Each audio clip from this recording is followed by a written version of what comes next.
See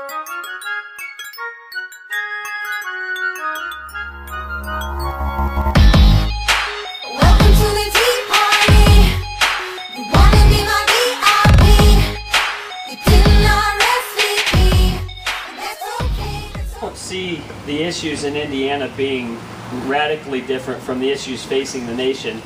Now, I'll be the first to tell you I don't have a perfect lens to see into the communities in all 92 counties to understand what specific issues might be different in Plainfield, Indiana, which has a large Muslim population, or other communities that might not.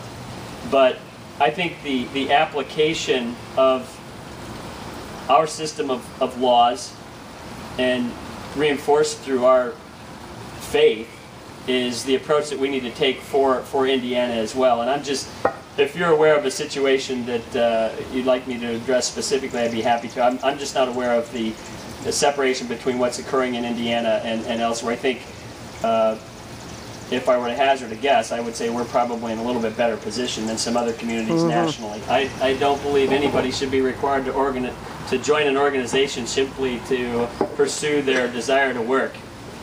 I'm not very apologetic about that. It is my view that we have a broken school system.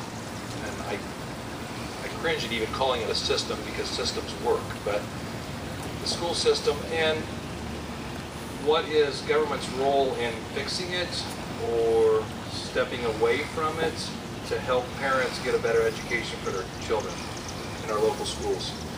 Did everybody hear the question? This is a pretty complex question. The question was what role government has in the management and resolution of some broken school systems across the state.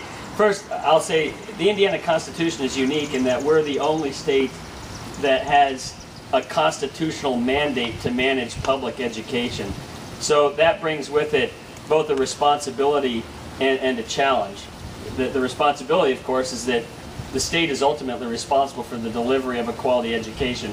The challenge is how to do that in a way that reflects different communities' needs. And I'll give you a really bright line example, in my opinion.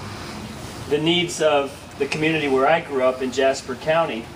Don't know if you all remember, but back in the 60s when I-65 was being plotted, Jasper County actually petitioned the state to bring as much of I-65 outside of the county as possible because it wanted to retain its agricultural nature.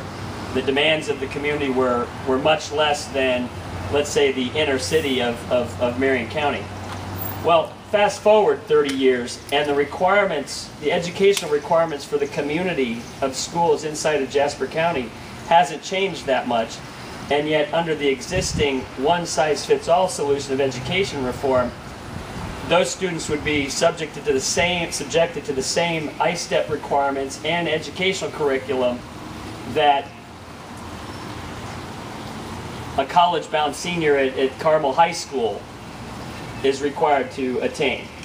I'm much more in favor of not a one-size-fits-all reform solution, but local control with strong monitoring and auditing by the state government. Healthcare exchanges are nice in theory, but they're one step down the road to implementing Obamacare, which until that's decided, I don't think we should enable in any way.